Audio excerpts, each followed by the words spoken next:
భూషణ్ చిరంజీవి గారిని మాట్లాడవలసిందిగా రిక్వెస్ట్ చేస్తున్నాం.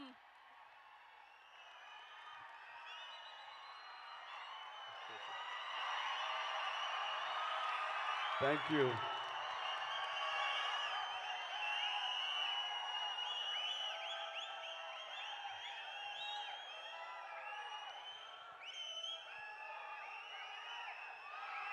ఇక్కడికి విచ్చేసినటువంటి ఆహ్వానితులకు, కళాభిమానులకు, మా మెగా అభిమానులకు, మమ్మల్ని ప్రాణప్రదంగా చూసుకునే మా ఆరో ప్రాణమైనటువంటి 50 మంది అభిమానులకు, వేదిక మీద ఉన్న ఆల్ యంగ్స్టర్స్కి, యంగ్ టాలెంట్కి నా హృదయపూర్వక నమస్కారాలు. చెన్నై లవ్ స్టోరీ అనగానే నేను ఒక్కసారి ఫ్లాష్ బ్యాక్లోకి వెళ్ళి, మీరు అనుకునేది కాదు అది. చెన్నైలో నా లవ్ స్టోరీ కాదు, చెన్నైతో నాకున్న అనుబంధం, చెన్నైతో లవ్ స్టోరీ, అది నేను చెప్పాలనుకున్నాను. ఆ రోజుల్లో ఇక్కడ కదా మన ఫ్యూచర్, ఇక్కడ కదా మన బ్రతుకు తెరువు, ఇక్కడ కదా మన ఆశలు నెరవేర్చుకోవలసినటువంటి స్థలం, ఇక్కడ కదా ఈ స్టూడియోలో కదా మనం నిలదొక్కుకోవాలి, నటుడిగా పేరు ప్రఖ్యాతి సంపాదించుకోవాలంటూ ఆ రోడ్ల మీద తిరుగుతూ, అదే రోడ్ల మీద కార్లతో తిరుగుతూ, అదే రోడ్ల మీద స్టార్ స్టేటస్ తోటి ముందుకెళుతూ అనుభవించినటువంటి రోజులు ఆ చెన్నై లవ్ స్టోరీ అనగానే నాకు చెన్నైతో అనుబంధం, ఆ ప్రేమ, లవ్ అంతా కూడా ఒక్కసారి గుర్తుకు వచ్చింది. ఈ టైటిల్లో ఆ మ్యాజిక్ ఉంది. ఇక ఈ ఈవెంట్కి రావడానికి ప్రధానమైన కారణం ఒక యంగ్స్టర్స్, అది నా అభిమానులైనటువంటి ఇక్కడుండే దాదాపుగా అందరూ అనలేను కానీ కొంతమంది మాత్రం గ్యారెంటీగా నా అభిమానులు, మన శిష్యులే, మన అసోసియేషన్ వాళ్ళే. ఎస్కేఎన్ కానివ్వండి, సాయి రాజేష్, అలాగే ఈనాటి birthday boy Ravi Varma director, first of all happy birthday. అలాగే ప్రతి ఒక్కరికి, ముఖ్యంగా కిరణ్ అబ్బవరం, తాను ఇక్కడ లేరు, స్వర్గస్థులైనాడు, ఆయన బ్రదర్, ఆయన అసలైన నా అభిమాని, ఇతను పవన్ కళ్యాణ్ అభిమాని. సో ఇంతమంది యంగ్స్టర్స్ అభిమానులుగా ఉన్నారు, కానీ నా అభిమాన పాత్రుడు మనీష్ శర్మ, నాకు మరో తమ్ముడు. మా ఇద్దరి యొక్క జర్నీ అత్యద్భుతమైన మ్యాజికల్ మ్యూజికల్ జర్నీ. తను తర్వాత అనంత శ్రీరామ్, అలాంటి అనంత శ్రీరామ్, ఇలా ప్రతి ఒక్కరికి పేరు పేరున చెప్పగలను. వీళ్ళందరితోటి నాకున్న అసోసియేషన్ కానివ్వండి, వాళ్ళు నా మీద పెంచుకున్న ప్రేమ కానివ్వండి, ఆ అభిమానం ఈ రోజున ఈ స్టేజ్ మీద ఇక్కడ నిలబడేలా చేసింది. కాబట్టి నన్ను ఆహ్వానించినటువంటి మీ అందరికీ నా హృదయపూర్వక ధన్యవాదాలు సభాముఖంగా తెలియజేస్తున్నాను. ఇక్కడ ఎవరైనా సరే నా అభిమానులు అంటే ఇష్టపడతాను, కానీ అభిమానులు పైకి వస్తే కనుక నా ప్రాణప్రదంగా చూసుకుంటాను. నేను ప్రతి ఒక్కరికి చెప్పేదంటే, అభిమానం కనబరుస్తూ ప్రేమ చూపించారు అంటే అందులో నేను విశేషం ఫీల్ అవను, కానీ నా అభిమానులు ప్రయోజకులు అయ్యారు. నన్ను ఇన్స్పిరేషన్గా తీసుకుని, నన్ను స్ఫూర్తిగా తీసుకుని, వాళ్ళ తల్లిదండ్రులు, వాళ్ళ సమాజం, వాళ్ళ ఇంట్లోని పెద్దలు అందరూ చుట్టుపక్కల వాళ్ళు గర్వించేలా స్థాయికి ఎదిగారంటే అది నాకు నిజమైనటువంటి మీరు చూపించే ప్రేమ. అలాంటి తమ్ముళ్ళు కనుక, అలాంటి సోదరీమణులు కనుక ఉండుంటే వాళ్ళని చూసి ఎప్పుడు నేను పరవశించిపోతుంటాను, చాలా ముచ్చట పడిపోతుంటాను. ఈ రోజున ఈ స్టేజ్ మీద ఉన్నటువంటి ఆ అభిమానాలను చూసే నేను నిజంగా చాలా ఆనందంకి లోనవుతున్నాను. ఏదో స్టేజ్ మీద పిలిచారు, ఒక ఫంక్షన్ జరుగుతుంది, ఒక ఈవెంట్ జరుగుతుంది కాబట్టి మన శుభాకాంక్షలు తెలియజేసి వెళ్ళిపోవాలి కాదు. ఇక్కడ మనసావాచ కర్మణ వీళ్ళతో పాటు ఈ ఆనందాన్ని పంచుకోవాలని, మీ యొక్క వైబ్రేషన్ తాలూకా ఆ ఎనర్జీని ఆస్వాదించాలని ఈరోజు వచ్చిన మాట వాస్తవం. సో ప్రతి ఒక్కరికి నేను కోరుకునేది ఏంటి, అభిమానులు అనేవాళ్ళు కేవలం అభిమానం చూపించి ఇంటికి వెళ్ళి మర్చిపోయి మళ్ళీ వాళ్ళ దైనందిన జీవితంలో పడిపోవడం కాకుండా ఒక్కొక్క వ్యక్తి ఇక్కడ ఎవరైతే ఉన్నారో వాళ్ళందరూ ఏ విధంగా పైకి వచ్చారు అన్నది ఈ రోజున మీరు స్ఫూర్తిగా తీసుకోవాలి. అంటే ఎస్కేఎన్ గురించి చెప్పాల్సి వస్తే ఒక ఫ్యాన్ బాయ్గా నన్ను ఇన్స్పిరేషన్గా తీసుకొని ఈ రోజున హైదరాబాద్కి రావడం జరిగింది. వచ్చిన వాడు ఎలా పైకి రావాలనే దాని మీద ఆ తపనలో నుంచి ఒక పిఆర్గా, ఒక జర్నలిస్టుగా తను స్టార్ట్ చేసి సినిమాలతోటి అసోసియేట్ అయ్యి తనకున్న ఇంట్రెస్ట్ కొద్దీ అక్కడి నుంచి ఒక నిర్మాతగా గీతార్స్తో పాటు తను కూడా ట్రావెల్ చేస్తూ అక్కడి నుంచి తను ఇండివిజువల్గా ఒక నిర్మాతగా ఈ రోజున బోల్డ్ అని సినిమాలు చేసి అన్నిటి కూడా సక్సెస్ఫుల్ ఒక నిర్మాతగా తను ఎదిగాడు. ఆ రకంగా తనకంటే ఒక ఇమేజ్ని సంపాదించుకున్నాడు. తనకు తోడుగా జతగా మరొక వ్యక్తి, మరొక అభిమాని అతను సాయి రాజేష్.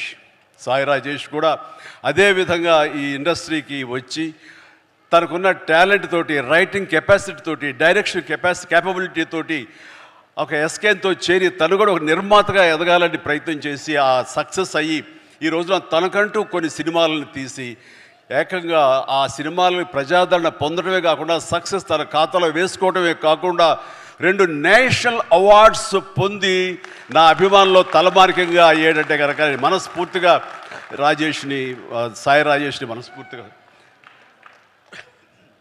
అభినందిస్తున్నాను.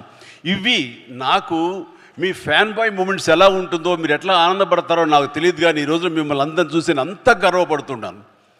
ఆ రకంగా ఈరోజున రవి వర్మ నాకు పరిచయం చాలా తక్కువ, ఈ స్టేజ్ మీద ఇప్పుడే పరిచయం. అలాంటి తన డెబ్యూ ఫిలిం ఈ రోజున ఇది. తను చాలా బాగా మాట్లాడాడు సార్ మీ గురించి అని. ఎస్, అతని మాటలు ఎక్కడికి పోవు, మళ్ళీ నేనే వింటాను, చూస్తుంటాను, నా యొక్క ప్రతిస్పందన తెలియజేస్తాను. అండ్ తను ఇలాంటి వాళ్ళందరూ కూడాను ఈ ఇండస్ట్రీలో వచ్చి వాళ్ళకంటే ఒక స్థానం ఏర్పరచుకున్నారంటే కనుక వీళ్ళందరూ కూడాను చాలా సాదాసీదా కుటుంబాల నుంచి వచ్చిన వాళ్ళు, ఆర్థికంగా మామూలు స్థాయి నుంచి వచ్చిన వాళ్ళు, ఒక సాధారణ జీవితం గడుపుతున్న వాళ్ళు. కానీ వీళ్ళు కనే కలలు మాత్రం అసాధారణం. అది వాళ్ళని ఈ స్థాయికి తీసుకొచ్చింది. మీరందరూ కూడా కలలు కనండి, రాత్రిపూట కాదు, పగలు కనండి, పగల కలలు కనండి. మీరు పగల కలల్ని దాన్ని విజువల్గా మీరు ఊహించుకుంటూ ఉండండి. మీరు ఏం అవ్వాలనుకుంటున్నారో మీ యొక్క రంగాల్లో కానివ్వండి, భవిష్యత్తులో అది అవ్వటం కోసంగా నమ్మకంతో మీరు ముందుకు వెళ్ళండి. ఖచ్చితంగా అయి తీరుతారండి. నేను అవలా ఎస్కేన్ అవటంలా, సాయి రాజేష్ అవలా, రవివర్మ అవట్లా, ఇలా ప్రతి ఒక్కడు కూడా అవుతారు, అవ్వకుండా పోరు. అండ్ ఎక్కడ అవ్వలేదు అంటే కనుక అదేదో మనకు దురదృష్టం, మనకు కలిసి రాలేదు, మనకు బాగుండలేదు అని అనుకోవడం అన్నది ఎస్కేపిజం. మనం ఖచ్చితంగా మనకు ఉన్నటువంటి కంఫర్టబుల్ జోన్ అంటాం. నేను సోంబేరి అనే మాట మాట్లాడను, కానీ ఆ కంఫర్టబుల్ జోన్ వదిలేయాలి. మనం కష్టానికి ఎదురొడ్డాలి, ముందుకు వెళ్ళాలి, ఎదురెదాలి. అవకాశాలు దానంతరం వస్తాయి. అవకాశాల కోసం వచ్చి రాగానే దాన్ని ఎంబ్రేస్ చేసుకోవాలి. కష్టాలు ఉంటాయి, నష్టాలు ఉంటాయి, అవమానాలు ఉంటాయి. ఇవన్నిటిని అధిగమించేలాగా మనం ముందుకు సాగిపోతూ ఉండాలి. ఏవైతే ప్రతికూల పరిస్థితులు ఉంటాయో వాటిని మన స్టెప్పింగ్ స్టోన్స్గా పెట్టుకోవాలని ఈరోజు నేను చెప్పే కొత్త మాట కాదు, ఇది ఎప్పటి నుంచో చెప్తున్నారు. కానీ నా అభిమానులకు ఇది మరొకసారి గుర్తు చేయాలి, మరొకసారి మననం చేయాలనే తాపత్రయంతో చెప్తున్న మాట. ఇది చేయండి, ఖచ్చితంగా వస్తుంది. ఎవ్వరూ ఇది ఒకే ఒక జీవితం అండి, మళ్ళీ ఇంకో జీవితం ఉందో లేదో మనకు తెలియదు. ఈ జీవితంలో ప్రతి వాళ్ళు సార్థకత చేసుకోవాలి. ఉంటాయి జన్మలకి మన ఈ బంధాలు ఇలాగే ఉంటుంటాయి. కానీ ఖచ్చితంగా మీరు సద్వినియోగపరుచుకోవాలి. ముఖ్యంగా మన కన్న తల్లిదండ్రులు వాళ్ళు గర్వం చెందేలాగా ఉండాలి. నేను ఈ మధ్య నేను నిజంగా అలాంటి గర్వాన్ని అనుభవిస్తూ, అలాంటి పితృోత్సాహాన్ని అనుభవిస్తూ నేను అంటున్న మాట, మీ తల్లిదండ్రులకు ఉండదా వాళ్ళకు కూడా పితృోత్సాహం ఇవ్వాలని? మీ అమ్మ ఆనందపడాలని మీకు అందరికీ ఉండదా? ఉండాలంటే మీరు ఏమి ఇవ్వాలి ప్రతిగా?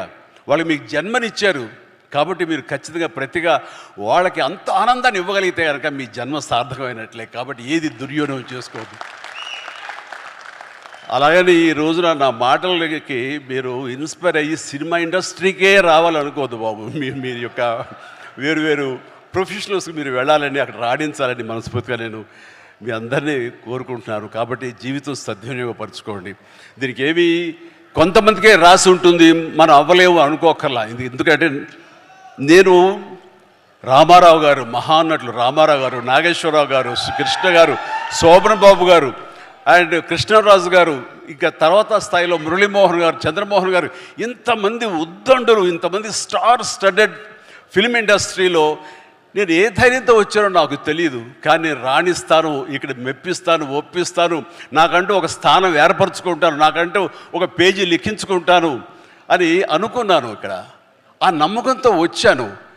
వాళ్ళకంటే ప్రత్యేకంగా నేను ఇవ్వగలను, నేనేమి క్యాటర్ చేయగలను, ఏమి ఇచ్చి వాళ్ళు మెప్పించగలను, ఎలా కూర్చోబెట్టగలను థియేటర్లో, ఇవన్నీ ఆలోచించి నా ప్రత్యేకతని మీకు చెప్పుకుంటూ వచ్చారు. కాబట్టి మీరు కూడా వ్యత్యాసంగా ఉన్నాడే అని ఆ రకంగా మీరు నన్ను ఆదరించడం జరిగింది, హక్కును చేర్చుకోవడం జరిగింది. మీ ప్రేమకు నేను దాసును అవ్వగలిగాను. ఈరోజు ఈ మాట ఎందుకు అంటున్నానంటే అదే ఇదిలో, అదే దారిలో ఈ రోజున కిరణ్ అబ్బవరం కూడా మన నెక్స్ట్ డోర్ బాయ్ లాగా ఉంటాడు. సో ఇది ఒక్కడికే ఇది సొంతం కాదు, ఇది ప్రతి ఒక్కడికి కావాల్సినటువంటి అవకాశాలు ఇచ్చే కళామ తల్లి సినిమా ఇండస్ట్రీ. ఎక్కడో రాయచోటులో పుట్టాడు, ఇంత దూరం ఏం వెళ్తావులే, మహా అయితే తిరుపతి దాకా వెళ్ళి చిరంజీవి సినిమాలు, పవన్ కళ్యాణ్ సినిమాలు, ఆ తర్వాత అన్నాను పిలుస్తాడు రామ్ చరణ్ సినిమాలు, ఇవి కదా అనుకున్నారు. అలా అనుకోలేదు. నేను ఎందుకు కాకూడదు, నేను అలా ఎంతోమంది కిరణ్ అబ్బవరాలకి నేను ఎందుకు ఇన్స్పిరేషన్ కాకూడదు అనుకున్నాడు. అక్కడి నుంచి తను ఈ స్థాయికి వచ్చాడు. చేసినటువంటి 4-5 సినిమాలు కూడా మంచి హిట్స్ అందుకున్నాడు, మీ ఆదరణ పొందగలిగాడు. ఇప్పుడు ఇదిగో ఈ యొక్క చెన్నై లవ్ స్టోరీ చేసి ఖచ్చితంగా దీని ద్వారా కూడా మీ యొక్క ప్రేమాభిమానం పొందుతాడు. కిరణ్ అబ్బవరం లాంటి వ్యక్తులు రావాలి, కొత్త బ్లడ్ ఇన్ఫ్యూజ్ కావాలి, కొత్త బ్లడ్ ఈ యొక్క పరిశ్రమలో ఉండాలి, రావాలి. అప్పుడే ఈ పరిశ్రమ ముందుకి కొనసాగుతుంది, సస్యశ్యామలంగా ఉంటుంది, ఎప్పుడు ఫ్రెష్గా ఉంటుంది ఇది. సో నాలాంటి వాళ్ళు ఉన్నాం, కొంచెం ఏదో వాళ్ళు తీసుకెళ్తూ ఉంటాం, కానీ కొత్త బ్లడ్ రావాలని మనస్ఫూర్తిగా నేను ఆహ్వానిస్తాను. అందులో ఈ రోజున కిరణ్ అబ్బవరం ఆల్రెడీ ప్రూవ్ చేసుకున్నాడు, కానీ మరింత ఉన్నత స్థాయికి చేరాలని, ఈ సినిమా కూడా తనకి మంచి పేరు ప్రఖ్యాతులు తీసుకురావాలని నేను మనస్ఫూర్తిగా ఒక తమ్ముడు, ఒక సోదరులాగా, ఒక బిడ్డలాగా నేను కిరణ్ అబ్బవరాన్ని మనస్ఫూర్తిగా ఆశిస్తున్నాను, ఆశీస్సులు అందజేస్తున్నాను. Please, God bless you and God bless you. ఇక హీరోయిన్గా ఇప్పుడే పరిచయం అయింది ఆ గౌరీ ప్రియ, చక్కని కుందన బొమ్మలాగా ఉంది. ఏంటయ్యా అంత హుషారు, ఏంటయ్యా ఇక నేను ఉన్నానయ్యా, కొంచెం భయం భక్తి లేదా మీకు? సో తను కూడా చాలా చక్కగా ఉంది. మన తెలుగింటి అమ్మాయి అని విన్నాను. ఆ తర్వాత తెలుగు సినిమాలకి పరిమితం కాకుండా ఇతర భాషా చిత్రాలకు కూడా తను ఒప్పుకుందని తెలిసింది. చాలా సంతోషం అమ్మ. ఈ యొక్క అన్ని భాషల్లో నువ్వు రాణించాలని, మనస్ఫూర్తిగా అభివృద్ధి చెందాలని, తెలుగు అమ్మాయిలు అన్ని చోట్ల మీ యొక్క శక్తి సామర్థ్యాలను చూపించి, మీ టాలెంట్ చూపించి పైకి ఎదగాలని మనస్ఫూర్తిగా కోరుకుంటాను అమ్మా. నీలో కళ కనబడుతుంది, definitely will come up. That's it. No తల్లి ప్లీజ్, గాడ్ బ్లెస్ యూ అమ్మా, గాడ్ బ్లెస్. ఓకే, ఇక మనీష్ శర్మ గారు గురించి చెప్పే ముందు నాకు పెద్ద సినిమా టైంలో నేను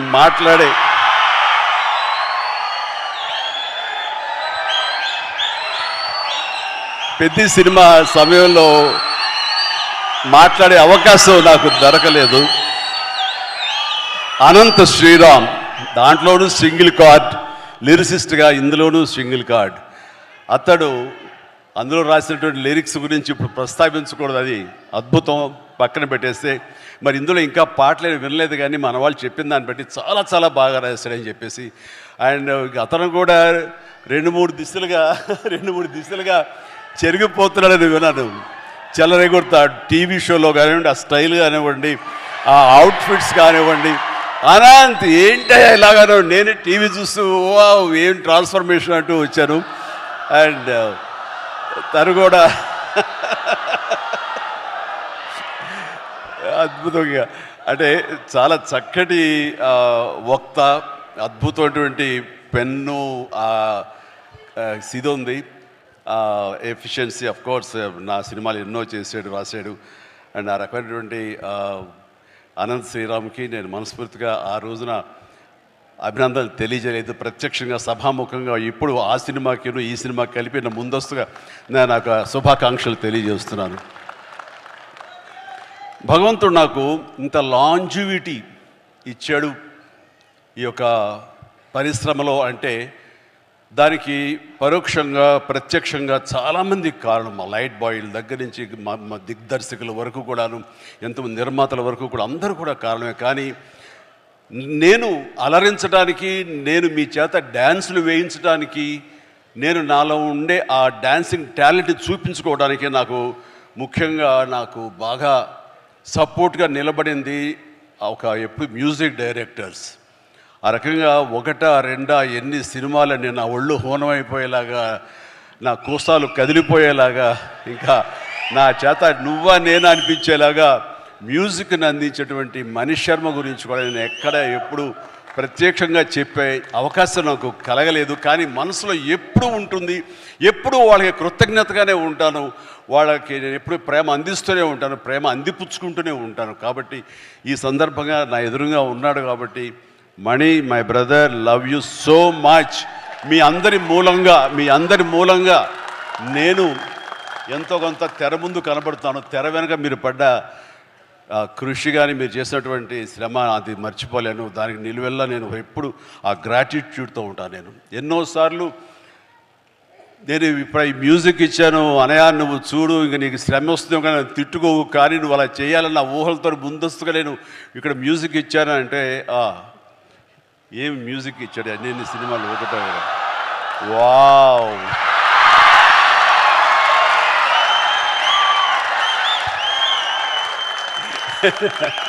సో థ్యాంక్ యూ. మా అంత హుషారుగా మీరు ఉన్నారు, ధన్యవాదాలు. రైట్, ఇక పేరున నేను అఫ్కోర్స్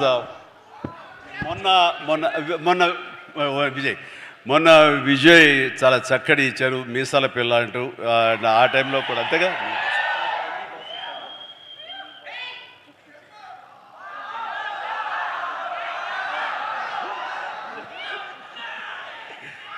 సో జుప్పు అంటూ మొన్న ఇచ్చాడండి వెంకీ సాంగ్, అండ్ తను మళ్ళీ ఇందులో కూడా చేస్తున్నాడు. ఎస్. సో ఇట్లాగా ఇక్కడ ఉన్న ప్రతి ఒక్కరికి అండ్ ఇతర నటినట్ల గురించి నాకు ఇప్పుడే తెలుస్తుంది. Please all the very best. పేరున నేను చెప్పలేకపోయినా సరే మిమ్మల్ని అందరినీ తలుచుకుంటున్నాను ఈ సభాముఖంగా. వీళ్ళందరికీ నా బెస్ట్ ఆఫ్ లక్. అండ్ తర్వాత దీని వెనకాల మా నవీన్ అలాగే రవి వీళ్ళు ఉండి ఫుల్ సపోర్ట్ ఇస్తున్నారు. అండ్ వాళ్ళు ఈ సినిమాకి ఒక డిస్ట్రిబ్యూషను చేయటమే కాకుండా అండ్ పరోక్షంగా వాళ్ళు చేసే ఒక హిందీ సినిమాకి సాయి రాజేష్ తోటి చేస్తున్నారు. ఆ రకంగా యంగ్ టాలెంట్ ఎక్కడ ఉన్నా సరే వాళ్ళని ఒక అవకాశాలు ఇస్తూ ఈ రోజున ఇండస్ట్రీ బిగ్ ప్రొడ్యూసర్స్ ఎవరైనా ఉన్నారు అంటే అది ఖచ్చితంగా మైత్రి మూవీస్. ఆ రకంగా రవిని నేను మనస్ఫూర్తిగా నేను అభినందిస్తున్నాను. అండ్ ఇక్కడ ప్రతి ఒక్కరికి మనస్ఫూర్తిగా పేరున నా హృదయపూర్వక ధన్యవాదాలు తెలియజేస్తాను, అభినందనలు తెలియజేస్తాను. ఎవరైనా మర్చిపోయి ఉంటే క్షమించండి. And thank you very much. Good night. బయట వర్షం పడుతుంది, జాగ్రత్తగా వెళ్ళండి. ఇంకేమైనా మర్చిపోండి. Thank you very much. Wow. Sir ఒక పిక్చర్ సార్ ఒక గ్రూప్ పిక్చర్ సార్.